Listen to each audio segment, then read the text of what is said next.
Bueno, buenas tardes. Bienvenidos, gracias por asistir a esta nueva sesión del ciclo Encuentros con los Clásicos que organizamos desde Cipres Cultura y Humanistas aquí en la Biblioteca Pública de Sevilla. Qué mejor sitio, ¿no?, para encontrarse con los clásicos que una biblioteca. Está lleno de ellos, ¿no? Y bien, en esta ocasión pues hemos invitado a Javier Recas, que viene expresamente desde Madrid. Realmente ha sido una odisea, ¿no?, que hablamos de clásicos, venir desde Madrid hoy, que es el día que llueve una vez al año en Sevilla, como Dios manda, y Javier, pues bueno, ha logrado sobrevivir, ha cruzado los charcos y ha llegado hasta aquí. Y bueno, es casi milagroso que podamos celebrar esta sesión, porque no sabíamos si podría acontecer o no, porque dependía de, en fin, los dioses del cielo, ¿no? Han sido clementes y aquí estamos de nuevo, esta vez en torno más que a un autor, a un tema, y este tema es el aforismo. Bien, aunque el concepto de aforismo viene de lejos, de hecho ya existía en Grecia, ha conocido un auge en los últimos tiempos, en España especialmente, y en gran parte gracias a Javier Recas, como ahora os explicaré. Él es un experto en aforismo. De hecho, su libro Relámpagos de lucidez, publicado en Biblioteca Nueva ya hace unos años, pues consiguió llamar la atención a muchos lectores sobre ese género. Él se centraba en una serie de figuras de la tradición aforística, más o menos familiares al lector medio, y eso pues ayudó a divulgar el conocimiento del género más breve, que bueno, por una serie de circunstancias ha conocido un auge en los últimos años en España, con editoriales, colecciones, autores, incluso congresos académicos y demás. Y bueno, pues Javier ha contribuido muchísimo a ese auge, pues una serie de libros, pues de los que os voy a hablar brevemente para que centréis, ¿no?, su contribución, ¿no? Empezamos con este pequeño libro, Una aguda y grácil miniatura, que son 3 textos, creo que 2 ya publicados y uno inédito, que en su aparente humildad pues realmente consigue sintetizar las bases filosóficas del aforismo, que es un género que no solo es literario, también tiene un componente reflexivo, como él nos explicará ahora mismo. Este librito, que en su humildad pues podéis encontrar, además de librerías, para leer gratuitamente y descargarlo en la Biblioteca Virtual Miguel de Cervantes, en el portal de aforística española actual, pues ha sido traducido al rumano este año. Javier ha sido invitado al Festival Internacional de Aforismo de Rumanía, de un pueblo que ahora mismo no recuerdo, pero que está haciendo mucho, Tecuci, que está haciendo mucho por el género más breve. Quiero decir, nunca se sabe a dónde puede llegar la humildad, ¿no? Eso hay que tenerlo muy en cuenta, ¿no? No hay que buscar necesariamente las grandes audiencias desde el primer día, ¿no? Te puedes hacer internacional con un librito, eso es importante. Pero Javier ha hecho muchas más cosas, por ejemplo, este libro El arte de la levedad, que fue un libro que él tenía muchísimas ganas de publicar, donde sintetiza su visión teórica, sobre todo del aforismo. Él es filósofo, eso es importante decirlo, porque su percepción del género tiende siempre a valorar el contenido, el concepto, y rehuir las visiones más juguetonas, lúdicas, frívolas del aforismo, que es un riesgo que siempre se corre, ¿no? Ese juego de palabras, ¿no?, el chiste fácil, el tuit y demás, ¿no? Y Javier es uno de los grandes adalides de la seriedad del aforismo, ¿no? Y eso siempre pues se lo agradeceremos, ¿no? No solo ha teorizado sobre el género, sino que también ha hecho su contribución creativa con este libro, Un viento propicio, que además está ilustrado con fotografías de David Jacildo. Davido. Bueno, bien. David. Quiero decir que es un libro también bastante curioso, bastante trabajado, singular y muy apreciable. Y bueno, pues lo que nos ha reunido aquí en torno a Javier, además de su sapiencia en este tema, es este monumental estudio de 700 páginas, La vida en un trazo, donde resume lo que ha sido el aforismo español desde sus inicios como tal, podemos decir así, desde Ramón y Cajal, que tiene un librito que se llama Charlas de Café, que ha sido reeditado recientemente en Renacimiento, Y bueno, teníamos pendiente en el aforismo español que alguien pusiera sobre la mesa lo que ha sido este género durante un siglo y medio, y lo ha hecho él. Me consta que le ha dedicado muchísimo tiempo, muchísimo esfuerzo. Son 700 páginas, podrían haber sido tranquilamente 900, pero en fin, tampoco hace falta abrumar, quiero decir, es suficiente. Y bueno, hay maneras también de documentarse, pero desde luego esta es una guía excelente para orientarse en la jungla aforística. Hemos traído unos cuantos ejemplares por si os interesa adquirirlos, pues os lo dedicará con mucho gusto. Y en fin, Javier, como habéis visto, tiene un bagaje suficiente y sobrado como para poder hablarnos de esto que nos trae hoy aquí, que es la disyuntiva del aforismo clásico y el aforismo moderno, ¿no? El aforismo clásico tradicionalmente ha recibido otros nombres, máximas, sentencias, apotegmas, adagios, en fin, hay toda una lista que incluso los teóricos pueden llegar a decirte exactamente cuando leen la frase si es una cosa u otra, ¿no? Pero al final el lector lo que le interesa es si aquello le transmite un conocimiento, lo hace de una manera bella, etcétera, etcétera. Javier es un gran conocedor de la tradición aforística, como os he comentado, en Relámpagos de Lucidez lo demostró.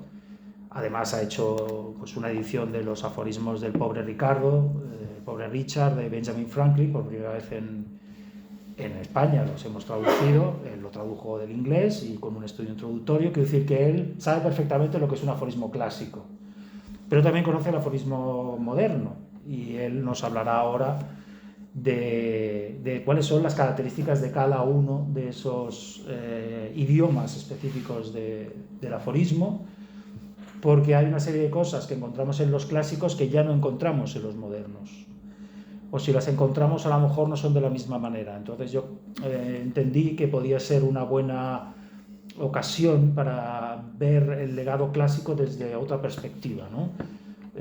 Quizás el ciclo nuestro es bastante admirativo, ¿no? Defender la vigencia de los clásicos, pero es cierto que hay ciertos aspectos de ese legado que no han resistido el paso del tiempo, ¿no?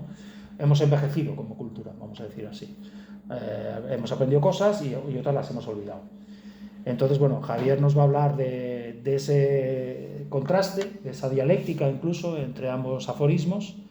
Hablaremos también de su libro y, con vuestro permiso, voy a poner en marcha la cámara, porque esto que nos va a decir ahora, poderlo compartir después en internet con el resto del mundo, ¿no? También con los rumanos, que seguro que les interesa.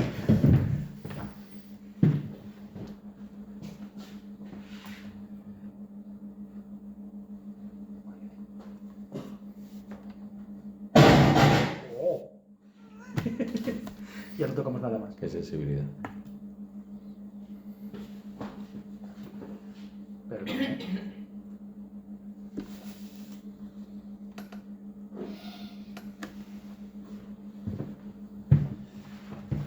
Bueno, tenemos con nosotros entonces a Javier Recas Bayón, que nos va a hablar de aforismo clásico y moderno. Y bueno, para empezar le pediría a Javier que nos ilustre acerca de cuáles son las bases principales de ambos tipos de aforismos y en fin, cuando quieras, Javier.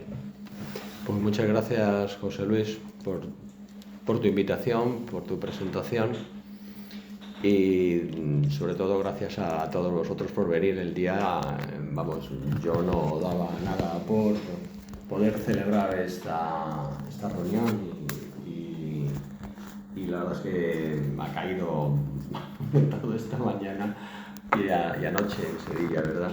Muchísimas gracias por acercaros, por venir aquí. Efectivamente, la idea es comparar el aforismo clásico con el aforismo contemporáneo. Bueno, ya sabéis, moderno en términos generales, pues es el aforismo último que se está haciendo. Yo, por cuestiones historiográficas, lo denomino aforismo contemporáneo, que por ahora enseguida os diré en qué fechas se comienza a ver el aforismo de otra manera.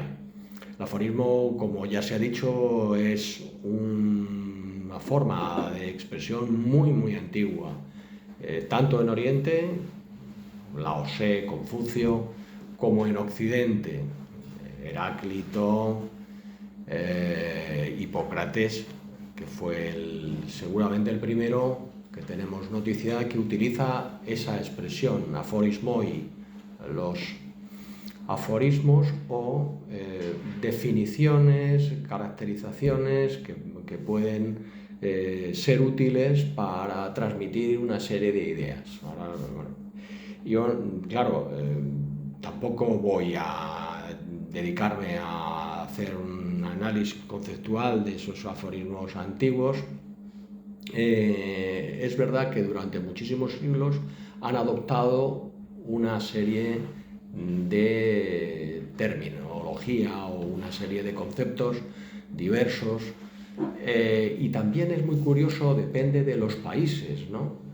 Mientras que, por ejemplo, los alemanes son proclives a utilizar el término sentencia, sentence, pues los franceses, sin embargo, utilizan más el término máxima, maxim. Pero, bueno, también están evidentemente los adagios, los apotegmas. En principio no voy a hacer esas distinciones. Son distinciones, por otra parte, bastante confusas, porque no es fácil ese deslinde o esa determinación de qué es una cosa, qué es otra. Bueno, se podría hacer, pero no es lo que yo me he propuesto en ese momento, simplemente que sepa todo el mundo, que sepáis, y quien no lo sepa obviamente, pero es una cosa conocida que ha habido distintos nombres. Luego estarían los refranes y los proverbios, que tienen un origen popular, que no se conoce su autor, y evidentemente, desde el punto de vista formal, hay cosas muy parecidas aquí, ¿no? Ya Baltasar Gracián, por ejemplo, tiene aforismos que han pasado al refranero, o sea que hay un cierto trasvase desde el aforismo oculto al refranero, y también al revés con alguna modificación.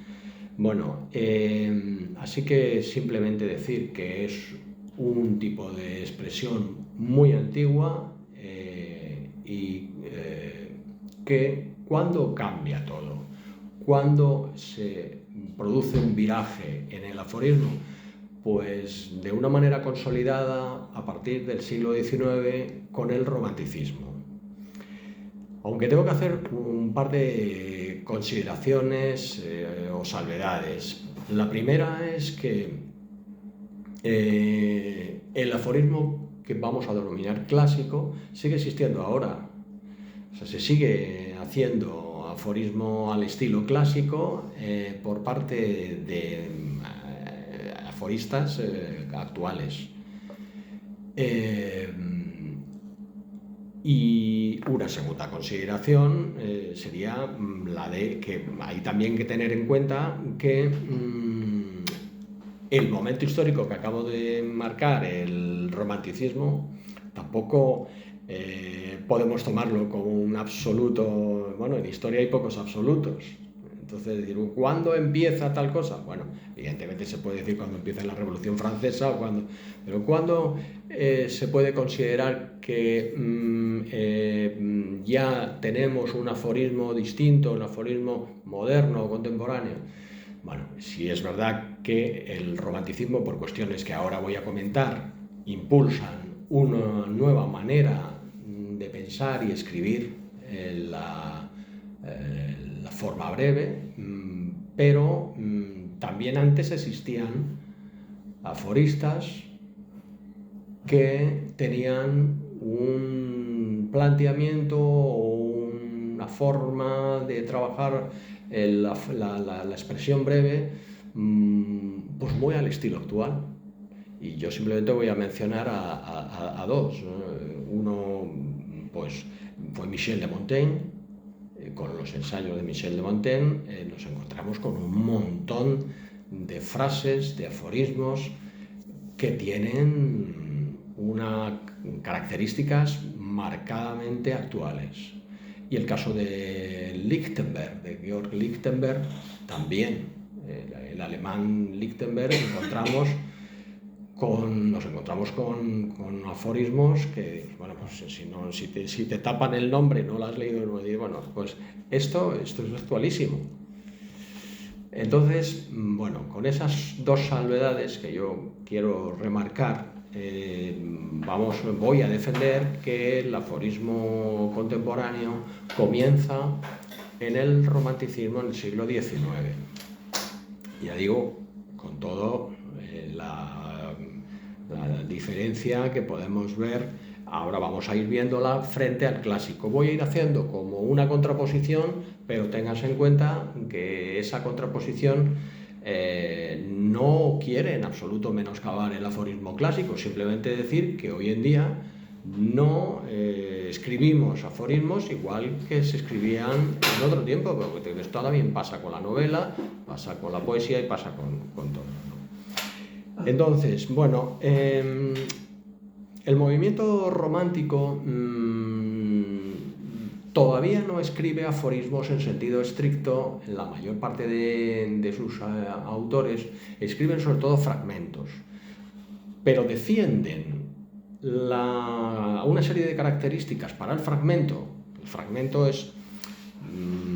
El fragmento está extraído o puede estar extraído de un texto más grande, o es algo más largo que el aforismo en términos formales, o sea que no tiene por qué ser, no se suele distinguir entre fragmento y aforismo, ¿de acuerdo? Generalmente fragmento es más largo y puede ser una parte de otro texto, o simplemente estar incompleto porque tú no lo has seguido, no has seguido esa reflexión. Bueno, no entro en eso, pero bueno, los románticos fundamentalmente escribían fragmentos, pero plantearon una serie de características que son las que hoy día valoramos. Es muy interesante este asunto, nuestra deuda con el movimiento romántico. El movimiento romántico no suele estar muy reconocida, está más reconocida, por ejemplo, nuestra deuda con la Ilustración, que fue anterior, y no tanto con el movimiento romántico, ¿no? Hay un libro de hace un año o año y pico de una filósofa alemana afincada en una universidad que no recuerdo ahora mismo de Inglaterra, que ha escrito sobre ello, sobre el valor del romanticismo en general para nuestra cultura, y no lo estamos seguramente reconociendo, ¿no? El libro, a ver si me acuerdo, se llama Magníficos Rebeldes. Y bueno, pues una de las cosas que aparecen en ese libro, y por supuesto que se analizan en el tema del aforismo, es una serie de rasgos. Por ejemplo, la defensa radical de la subjetividad, la defensa del sentimiento,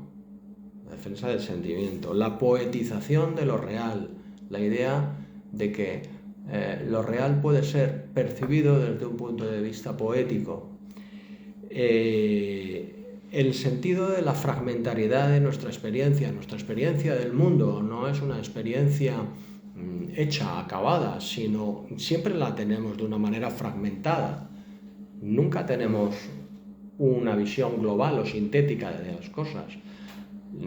Lo hacemos, lo completamos, pero siempre obviamente de una manera anticipando o proyectando determinado tipo de concepciones que previamente tenemos. Bueno, la atención a la creatividad y a lo cotidiano, hay una serie de cosas. Voy a ir comentando algunas, dentro del que no, si me paso de tiempo me lo dices, pero que no voy a ser excesivamente prolijo en cada una de ellas, pero sí querría comentar algunas de esas características que ya dan pie en el romanticismo y que el aforismo lo ha adoptado como un elemento fundamental. El aforismo clásico era un aforismo objetivista y universalista. ¿Qué significa esto? Pues que pretendía describir la realidad tal cual era, y tenían un concepto de verdad objetivista, es decir, que había un texto, si planteamos un texto clásico, en aforismo también, siempre es un texto que está considerando que el mundo es como es y no como nos parece. Esa famosa distinción entre la mera opinión y la auténtica realidad, que ya estaba desde Platón asentado en el mundo occidental. Universalismo, pues también, porque aunque se hable de un ser humano genérico, evidentemente estamos hablando de todo el ser humano. Tengo aquí algunos ejemplos que he puesto. No tenemos poco tiempo, tan solo perdemos mucho, dice Séneca. Esto no es una cuestión discutible, no lo ve Séneca como una cuestión discutible, nos afecta a todos los que se quejan de tener poco tiempo. Sencillamente es que lo perdemos mucho. Famosísimo lo de Heráclito, siglo VI a.C., aquello de todo fluye, nada permanece. Es muy habitual en el aforismo clásico la expresión de todo, o todos, o siempre que, porque se está universalizando. Otro de Hipócrates, por mencionar otro de los iniciales, en este caso del médico. Ahora comento algo a propósito de la medicina y el aforismo. Caminar es la mejor medicina para un hombre. Aquí nos está dando un consejo, que es otra de las características del aforismo clásico. En contraposición al aforismo contemporáneo, la verdad no se disuelve, no se rompe con toda verdad. Simplemente lo que se hace es vincularla a una perspectiva personal del que escribe, del creador, o una experiencia existencial. Aparece la idea de la autenticidad de lo que se dice, no tanto de la adecuación, el concepto famoso de adecuacio, de la adecuación de las cosas, del entendimiento y las cosas, sino simplemente de la autenticidad de lo que se está diciendo. Y entonces esto es un subjetivismo, no es universalista, a lo mejor no vale nada más que para ti. Un par de aforismos de una colega sevillana, Carmen Camacho. Yo estoy hecha de derribos, dice. Otro, soy la piedra en la que tropiezo. Habla de ella y habla de cosas muy personales y no generaliza. Esto es subjetivismo, en este caso extremo, evidentemente, estamos hablando muy de ella todo el rato. En el aforismo contemporáneo el yo aparece como algo explícito, transparente. O sea, tú lees a un aforista contemporáneo, cuanto más subjetivista sea, más transparente es, porque estás viendo detrás de sus palabras cómo es realmente, qué opina y qué piensa. Esto, porque os he dicho antes que, desde mi punto de vista, Michel de Montaigne es muy actual, porque Michel de Montaigne es lo que hace. Él está en cada una de sus frases y no se oculta, al contrario, se pone por delante. Dice Ángel Gabilondo, otro aforismo: han pasado tantos años que no sé si soy yo quien se acuerda. Bien, pues vuelve el yo a hacerse transparente y a hacerse explícito. Pero no solamente se hace explícito de cualquier manera, o sea, quiero decir, no se hace explícito describiendo cosas, sino con una carga de experiencia, de emotividad, de duda, de anhelo. Esa carga aparece en todo momento ahí como un elemento fundamental en el aforismo actual. Esto no existía en el aforismo clásico o era absolutamente residual. Segundo rasgo que quería comentar. El aforismo clásico es instructivo frente a una incitación a la reflexión que nada tiene que ver con la instrucción o la pedagogía. A ver, el aforismo pretendía ser instructivo, aleccionador, en dos niveles, o bien para el ser humano en general, y entonces se nos dice cosas muy sabias que nos pueden y nos deben servir para nuestra vida, valdría con lo que he dicho antes para el hombre genérico, en términos generales, y también está esa instrucción o esa pedagogía para quien se inicia en un arte o una ciencia. Y aquí, por ejemplo, estaría Hipócrates, pero no solo, pues se han hecho aforismos, no solo en medicina, en abogacía, en jurisprudencia, en todo el ámbito jurídico, hay un montón de aforismos, en agricultura, curioso, ¿no? También los hay. Así que ese tipo de aforismo clásico que pretende transmitir a los discípulos, a los aprendices, determinadas reglas o normas en un campo científico o artístico, era una característica muy, muy llamativa del aforismo clásico. En nuestro diccionario de la Real Academia se ha quedado un poquito atrasado aquí. Cuando buscamos aforismo, nos encontramos con que la acepción que aparece es esta, bueno, es el aforismo clásico, pero no el actual. Lo que aparece es una máxima o sentencia que no distingue, máxima o sentencia que sirve como patrón, como norma, como modelo en un arte o una ciencia. Sí, eso es una parte del aforismo clásico, pero solo una parte. Bueno, el aforismo contemporáneo, sin embargo, es testimonio de una vivencia auténtica, que se percibe como lúcida. Y esto es clave para mí. Para mí, por eso yo titulé el primer libro que escribí sobre esto, Relámpagos de lucidez. Todo lo más que podemos llegar a tener son relámpagos de lucidez desde un punto de vista contemporáneo, actual. Ya no podemos llegar a las esencias platónicas. Tenemos unos relámpagos que nos convierten en seres lúcidos momentáneamente, en ciertos momentos. Esa lucidez tú la vuelcas en expresiones que alguien la reconoce como auténticas o la reconoce como que también se identifica con ella, etc. Pero esa lucidez es lo que está contraponiéndose a lo instructivo o a lo aleccionador. Tercer elemento o rasgo. El aforismo clásico es un aforismo que quiere mostrar, ofrecer conocimiento. Y eso se sigue actualmente manteniendo, pero se le añade una cosa que no existía en el aforismo clásico.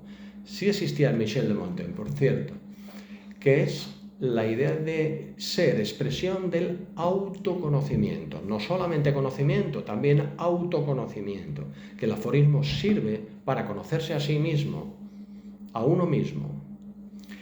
No todos los aforismos, obviamente, pero es que eso es una de las características del aforista actual, que busca también bucear en su propio alma para descubrir quién es. Ya he dicho antes que, claro, podemos encontrar en los clásicos algo de esto también, pero no es la clásica sentencia universalista y objetivadora. Nada tiene que ver con ese autoconocimiento. En el sentido moderno hay incluso algunas aplicaciones del aforismo, por ejemplo en psicoterapia. En Italia hay un psicólogo que está trabajando, hace terapia con aforismos. Yo creo que esto es un elemento que hoy en día es muy relevante. Aquí, por ejemplo, Juan Ramón Jiménez, que es uno de los autores que he trabajado en este último libro, dice: mis dos solas armas, tiempo y silencio. O sea, él está utilizando el tiempo y el silencio para desenvolverse en la vida y conocerse. Lorenzo Oliván, más reciente: escribo para conocerme mejor, aquí lo dice claramente, pero cuanto más escribo, más extraña me resulta la persona que habla en mí. Bueno, otra cuarta característica que quería señalar: voluntad de verdad versus voluntad de estilo. La voluntad de verdad es lo que ha movido al aforismo clásico. Buscan la verdad, se buscaba la verdad y se transmite. Y de hecho, las recopilaciones que se hacían, por ejemplo, los adagios, ¿no? Que fueron los adagios de Erasmo de Rotterdam, que fueron un bestseller de aquellos tiempos, bueno, pues del mismo nivel que hoy en día tenemos los bestsellers que leemos de los grandes autores americanos, por ejemplo, ¿no? Bueno, Erasmo de Rotterdam, ¿por qué recopila varios miles de adagios, así los llama él en ese momento? Porque está transmitiendo la sabiduría antigua, la sabiduría clásica. Es voluntad de verdad. Pero no importa mucho cómo está dicho. No es algo, quiero decir con esto, no se entienda mal, ¿no? Yo no estoy diciendo que no se escriba bien, por supuesto que sí, pero es decir, no se intenta pulir, porque lo importante es lo que se dice, el contenido, y no tanto la forma. Y lo que sucede a partir del siglo XIX es que la forma, el modo en que se dicen las cosas va a ser algo fundamental. Hasta el punto de que, bueno, pues hay incluso aforistas en los que se aprecia que es más importante el estilo que el contenido. De eso se quejaba, por ejemplo,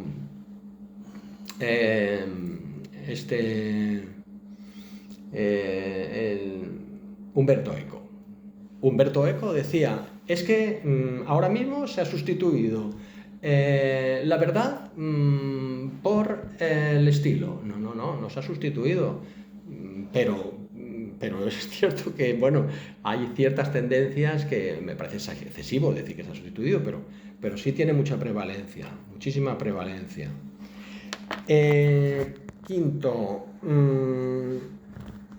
Quinta característica. El formato clásico era un formato declarativo.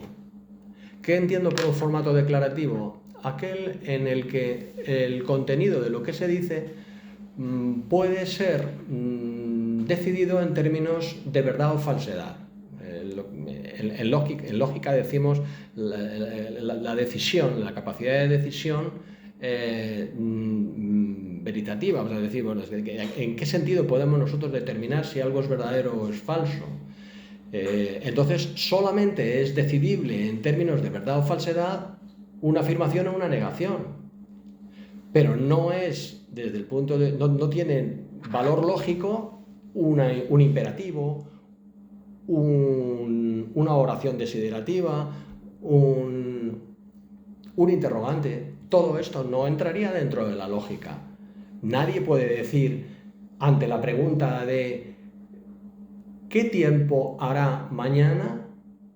Y alguien va a contestar, verdadero, falso. Usted no se puede. No, sin embargo, si yo estoy haciendo una afirmación, hoy, anoche, por ejemplo, anoche ha llovido mucho, puedo decir verdadero o falso. Pero una pregunta no puede ser decidida en términos de verdad y falsedad.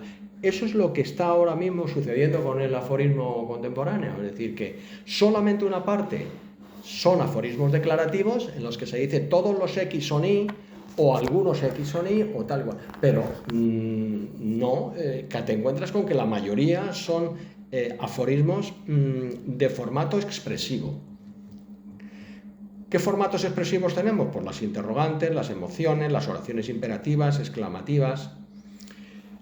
Esta preciosa de Vicente Núñez, el poeta Vicente Núñez, dice: ¿cuánto me ha robado el dinero? ¿Cuánto me ha robado el dinero?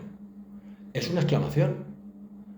No se puede decir ni verdadero ni falso, por lo tanto, estamos en otro planteamiento expresivo. Ramón Andrés, otro aforista actual. También todos estos están aquí. ¿Tenemos algo que no nos haya sido dado? Se pregunta Ramón Andrés, ¿tenemos algo que no nos haya sido dado? A mí me parece una pregunta fundamental. O sea, ¿qué tenemos nosotros que hayamos conquistado, que hayamos atrapado con nuestras manos, con nuestro solo esfuerzo? Bueno, se puede discutir, pero bueno, me parece muy bonita la expresión. Sexto rasgo, mientras que el aforismo clásico es un aforismo en el que se acerca a la ciencia, o el ideal sería ser un aforismo científico. ¿En qué sentido lo digo? Pues en el sentido platónico de esa episteme como conocimiento riguroso del mundo que nos rodea o del hombre. Mientras que el aforismo actual se parece más a un arte. Y por eso yo titulé este librito de El arte de la levedad. Yo entiendo el aforismo como un arte de la levedad. Más como un arte que como una ciencia. Seguramente Jorge Wagensberg, el gran aforista que murió prematuramente, aforista y científico y muchas cosas, a lo mejor no estaba de acuerdo conmigo, porque él entendía el aforismo todavía como una ciencia actual, pero como una ciencia. Pero yo lo veo más como un arte. Y por último, ya no quiero enrollarme más, hay una cuestión fundamental en el aforismo actual, y es que se ha abierto y ahí permanece, y en España muy claramente, a una fusión entre filosofía y poesía. El aforismo actual no solamente construye frases profundas y sabias, sino que son además poéticas. ¿Qué se ha de entender por poético? Pues bueno, eso siempre es más complicado. No se entienda siempre, ni mucho menos metafórico, aunque por supuesto también. Solamente tenemos que leer a Gómez de la Serna, las greguerías. Bueno, él no quería que se comparasen las greguerías con el aforismo, pero en fin, hay bastante gente que plantea el aforismo, un aforismo muy metafórico, pero en cualquier caso hay un estilo lírico en el aforismo actual. Bueno, aquí hay algunos insignes aforistas, José Luis Trullo, Florencio Luque, y son en una medida o en otra, siempre hay un fondo poético, ¿no? Vosotros podríais decirlo claramente, ¿no? Como creadores de aforismos, ¿no? Por ejemplo, algunos ejemplos de aforismo muy metafórico, digo por irme al extremo, no todos los aforismos líricos lo son. Este de un filósofo como Rafael Argullol, que el otro día venía en el periódico, por cierto, uno de los grandes, a mí me parece, hoy en día, del ámbito filosófico. Dice, cultura, está definiendo cultura. Cultura a la sombra del bosque de símbolos. A la sombra del bosque de símbolos. Fernando Menéndez, el corazón, como la campana, toca a todo. Y dice Miguel Ángel Arcas, todos los infiernos comienzan paraísos. Y este de Rafael Pérez Estrada, poeta excelente, la muerte, pececillo de plata del olvido. ¿Es poesía? ¿Es aforismo?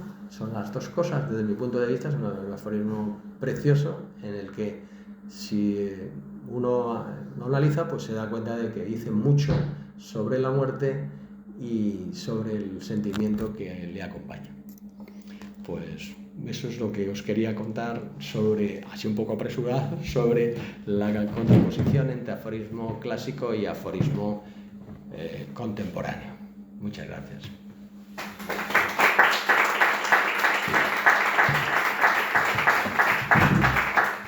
Muchas gracias, Javier. Parece mentira, pero te has ajustado perfectamente al tiempo que teníamos en esta primera parte de este encuentro con Javier. Creo que ha quedado bastante claro un poco las bases de ambas modalidades de aforismo y, como él bien ha comentado, la permanencia en nuestros días de ambos registros. Y para prueba, pues muchos de los autores que aparecen aquí, ¿no? Si te parece, vamos a hablar de tu libro. Es un libro que te ha supuesto un esfuerzo tremendo de documentación y, como os comento, me consta que aquí aparece pues quizás el 60% de lo que Javier ha manejado, pero yo creo que es suficiente para poder hablar acerca de algunos temas que tienen mucho que ver con lo que has hablado, ¿no?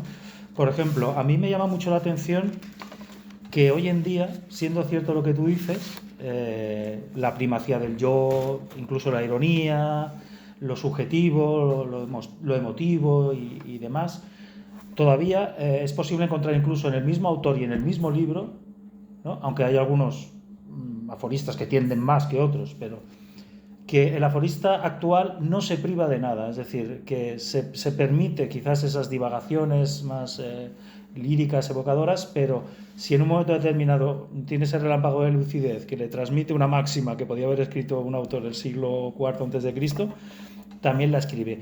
¿Podríamos hablar del aforista actual como de un ser ecléctico, autoindulgente? ¿Tú cómo lo ves esto? ¿Hasta qué punto el aforista actual se deja llevar y apunta todo lo que debe y no se autodisciplina? Yo creo que unos más y otros menos, ¿no? Hay algunos que no.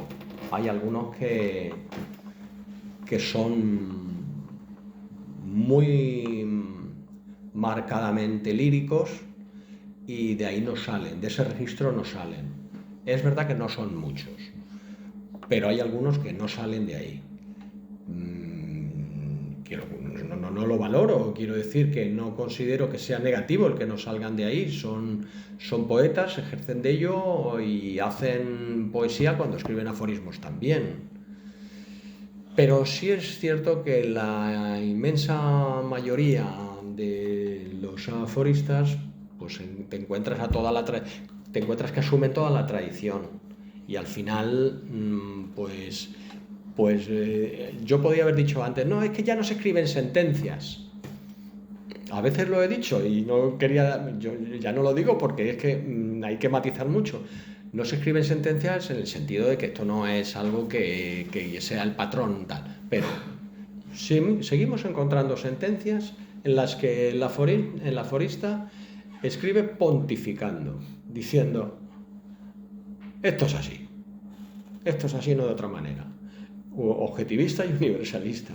Bueno, evidentemente estoy hablando de términos globales. La tendencia se ha abierto a otros campos, va por otro lado. Pero sigue existiendo eso, por supuesto que sí. Y lo que va respecto a la tradición es un tema que hemos hablado bastante con los compañeros aforistas, que así como los poetas, no siempre, ¿no?, pero tienen cierta tendencia a lo mejor a distanciarse de la generación inmediatamente anterior, ¿no?, para, en fin, enfatizar su singularidad, su novedad. Parece como si los aforistas actuales tuvieran una especie como de hambre de ancestros y encontrasen o sintiesen simpatía por prácticamente todos los aforistas del pasado, e incluso encuentran aforismos donde sus autores no tenían previsto, ¿no? En poemas, en fin, todo tipo de... ¿A qué puedes atribuir tú esta especie de necesidad de raíces o de gestar a los padres que dice Demetrio Fernández Muñoz, ¿no? Esta singularidad del aforista buscando sus antecedentes en el pasado. Yo es que creo que la única explicación que se me ocurre, que efectivamente eso es así, y es que cuando un género está tan maltratado, tan poco reconocido, de algún modo es la manera de tú sentirte una parte de algo más grande, más importante. ¿Qué hay más importante que nuestra tradición? Vale, yo puedo decir un aforista, bueno, yo en realidad, pues no soy nada porque este no es un género frente a la grandeza reconocida de la poesía o del superventas de la novela. Pues bueno, el aforista, ¿quién es? Pues nadie, ¿no? Pero sin embargo tengo una tradición, y esa tradición, bueno, yo la única manera es entenderlo desde ese punto de vista, ¿no? Porque es que Es que sí que es verdad que no se ve en los aforistas un rechazo de la tradición, más bien al contrario, se está bebiendo de ella constantemente, eso es verdad. Y bueno, pues a propósito de eso que decías, que también se puede encontrar aquí, por ejemplo, a Unamuno. Unamuno es alguien que no escribe aforismos, porque está en un libro de aforismos. Unamuno es seguramente alguien que en otro momento hubiera escrito aforismos. Eso nunca lo podemos saber. Pero lo que sí sabemos es que sus obras tienen un montón de frases lapidarias, un montón de frases que son aforísticas por su forma, por el punto, y ahí lo dejo, y ahí está, ¿no? Y bien, sí que se ha dicho por parte de críticos importantes, evidentemente no es mi caso, que Unamuno es el de los autores más citables y más aforísticos de nuestra literatura, y no escribió ningún libro de aforismos exento, o sea, específico. Eso también es una cosa muy característica también de nuestro tiempo, bueno, y de antes también. O sea, se busca en los textos de los escritores, ya sean filósofos, científicos, por supuesto literatos, frases lapidarias que luego pasan a las antologías del aforismo. Sí. De hecho, no hay que olvidar que esa percepción que tenemos fragmentaria de los filósofos presocráticos ha sido muchas veces fruto de la transmisión, es decir, nos han llegado fragmentadamente, no todos eran aforistas, y eso ha permitido primero la recopilación, ¿no? La célebre de Estobeo, ¿no? Que es una persona que se dedica a recopilar sentencias, fragmentos que le gustan, y de muchos autores solo conocemos lo que Estobeo recopiló, hasta el punto de que pensamos que esas frases fueron escritas así, exentas, y no es así, sino que fue él quien las eligió por su valor, su belleza, etc. Pero has dicho algo que me ha llamado mucho la atención, ¿no? El aforista se siente maltratado. Me llama la atención, ¿no? Porque yo creo que los detractores del aforismo, que son bastantes, ¿no? Por ejemplo, es una frase bastante frecuente, un aforismo, bueno, son frases, incluso frasecillas, ¿no? Frasecilla, cuando dicen frasecilla ya la cosa se está complicando. No, ocurrencias, también se dice mucho. Sí. Pues, a cualquiera se le ocurre un aforismo, eso puede ser cierto, pero no es lo mismo escribir aforismos que ser aforista, esto es otra cosa. Pero el tema del maltrato, ¿hasta qué punto crees tú que en los últimos 10 años, ¿no? Que venimos hablando incluso de la década prodigiosa del aforismo español, esa sobreexposición de la que has hablado tú en alguna ocasión, esa sobreabundancia, ha permitido, por un lado, la visibilización de muchos autores que están aquí, incluso Javier Recas ha rescatado algunos que no conocíamos ni siquiera él hasta que los encontró, ¿no? ¿Cómo se llama este hombre que vamos a sacar ahora en la revista? Arturo Soria. Arturo Soria, ¿no? Un personaje, una persona que además escribe unos aforismos maravillosos, y este señor ha descubierto que se publicaron un librito inencontrable, etcétera, etcétera, ¿no? Y escribió unos aforismos estupendos que nos van a dar muchísimos ratos de gloria, ¿no? Y de disfrute. Bueno, pues ese carácter orillado, ¿no? Que diría Manuel Neila, etcétera, etcétera, ha cambiado con esta exposición. Pero ¿hasta qué punto crees tú que eso ha favorecido y ha perjudicado al aforismo a su percepción en nuestro país? Yo creo que las dos cosas. Yo creo que se tenía que pasar por esta situación en la que el aforismo tuviera protagonismo, que se trabajara sobre él, que se escribieran muchos libros con aforismos por parte de todo aquel que tuviera sensibilidad para ello. Pero claro, eso hace que al final haya una sobreexposición y sea fácil entrar en la frivolidad. Por eso, porque además hay una característica que hay ahora mismo que es específica de nuestra época, que son las redes sociales.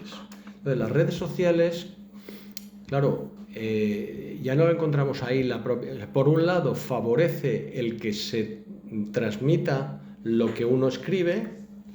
Ha habido, por ejemplo, sí, ha habido algunos autores que se han dado a conocer en redes sociales, algunos autores actuales, contemporáneos.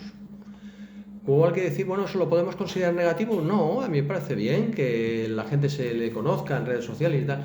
El problema es que luego hay mucha vulgarización, mucha frivolización en redes sociales y se piensa que cualquiera puede escribir un buen aforismo, cualquiera puede escribir un aforismo, bueno, o uno bueno puede escribirlo, pero bueno, a lo mejor ya todo un libro que sea sólido ya es más complicado. Así que yo creo que es inevitable el que ante esta eclosión haya habido una sobreexplotación o una sobreexposición, y eso tiene una parte muy negativa porque no habla bien del aforismo en términos de calidad, ¿no?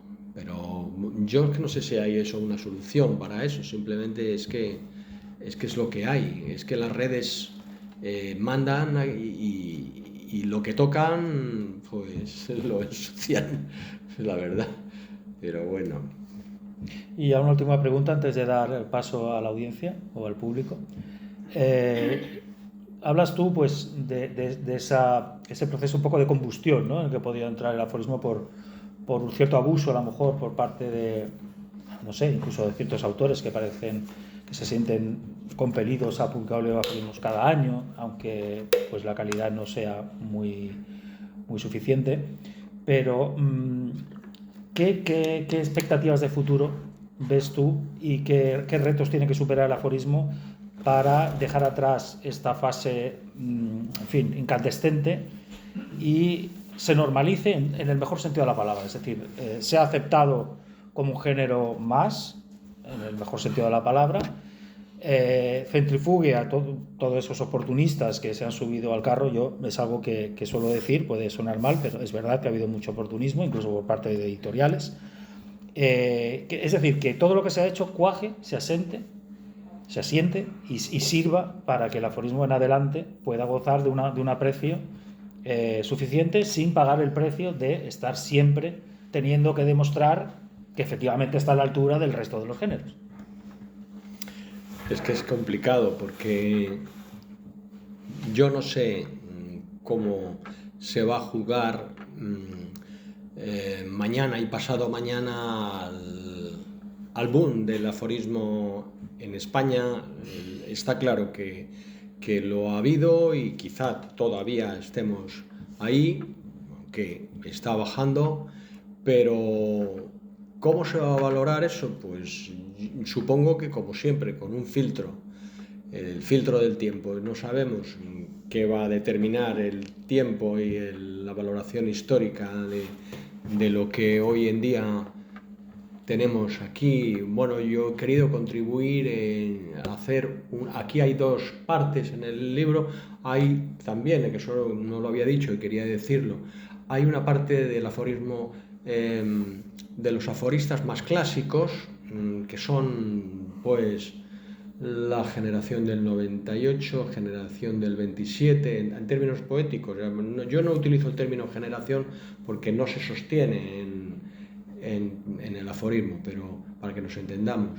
Ese tipo de aforismo, la generación también de la posguerra, y luego ya está la generación de gente más joven, que son más tendentes a lo que antes decía, que es el aforismo, ese aforismo más sugerente, más expresivo, tal. Bueno, entonces, ¿qué va a quedar? Va a quedar, claro, evidentemente han quedado los aforismos de Antonio Machado, en Juan de Mairena, han quedado los extraordinarios aforismos también de Juan Ramón Jiménez, que los escribía desde los 19 años y tiene miles.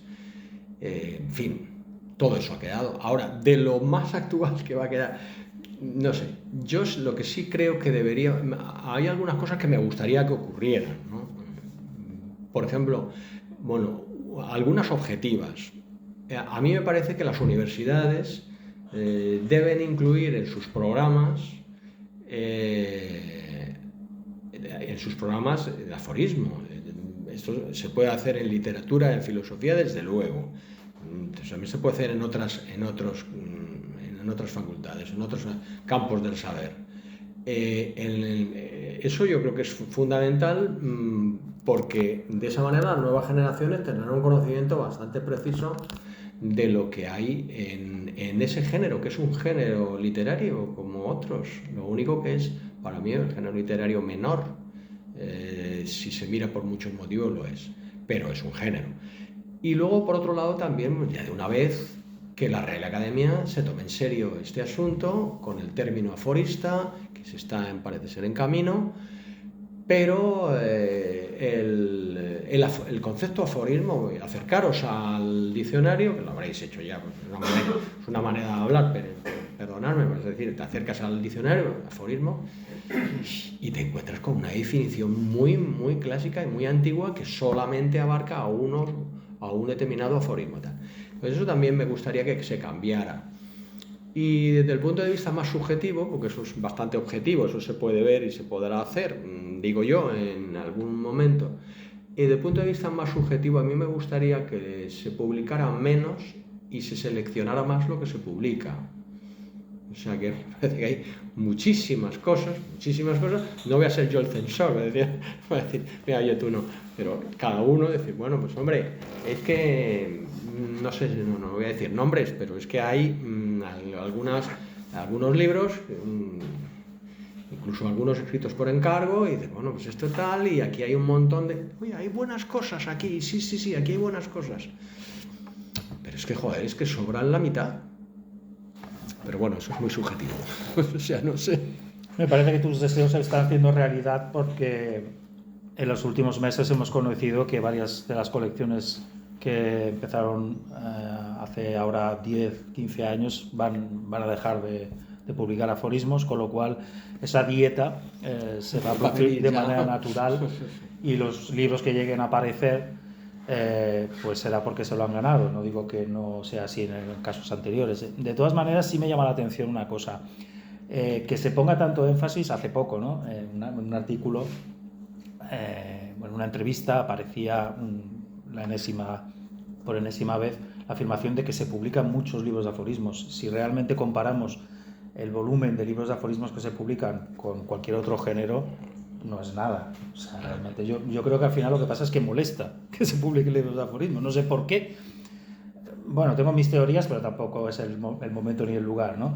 Pero quiero decirte que eso que pedías se ha hecho realidad, se está haciendo realidad. Incluso lo del aforista en el diccionario de la Real Academia realmente ha sido aceptado.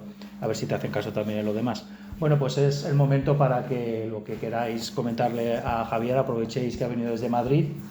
Y gustosamente, gustosamente. Y le sonsaquéis todo lo que podáis. Es vuestra oportunidad. Adelante. O me comentéis lo que queráis, por supuesto, de acuerdo o no con lo que he dicho.